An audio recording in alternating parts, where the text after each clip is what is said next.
Oui, Monsieur le Président, j'ai bien écouté le rapport, je l'ai lu d'ailleurs avec intérêt, et je pense que c'est pire que le cas de la Tour Malte, et je pense qu'il est vraiment urgent d'attendre ou de réfléchir à d'autres solutions. Outre le fait que la réalisation du bail à construction intervient près de 20 ans avant l'échéance, Monsieur Fournier l'a dit, pourquoi il y a une demande de réalisation de bail pour un déficit structurel d'exploitation? C'est ce que ça veut dire, hein. Ça veut dire que c'est un gouffre à pognon en français. Et en plus, pire, on nous propose dans la délibération que ce centre qui faisait l'objet d'une logique commerciale, c'est-à-dire pour essayer d'équilibrer les frais, devienne une mise à disposition pour motif d'intérêt général. Ça veut dire qu'on va aggraver évidemment le déficit d'une façon importante, ça on ne le sait pas. Je pense qu'aucun élément ne permet de penser que le département soit prêt à reprendre et doive reprendre la gestion du centre de conférence comme ça au pied levé. Sachant que, sans préjudice pour la vitalité de l'AFM, et je fais remarquer que dans la délibération, on marque que l'AFM est prioritaire dans l'utilisation de la salle de conférence, vous souhaitez orienter l'activité de cet équipement vers l'accueil d'associations plutôt que de rechercher un équilibre financier satisfaisant.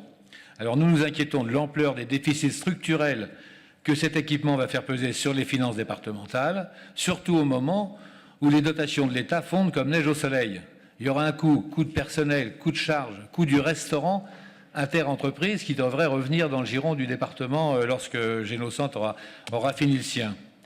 Il serait intéressant de faire en sorte de ne pas charger la mule. Alors la mule, en l'occurrence, c'est le budget de fonctionnement du Conseil général, plus qu'il ne peut le supporter.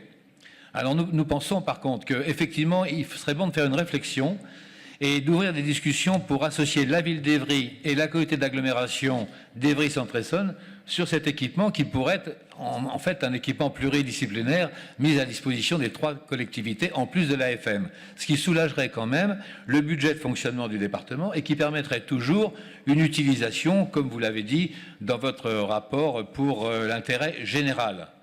Voilà, donc je crois que nous allons voter contre pour cette raison et nous vous demandons, Monsieur le Président, de refaire un tour de table avec la ville d'Évry et la communauté d'agglomération pour que cet équipement, qui est important, très largement dimensionné, puisse avoir un rayonnement et une utilisation pas uniquement à la charge du département de l'Essonne qui déjà a un budget de fonctionnement bien difficile.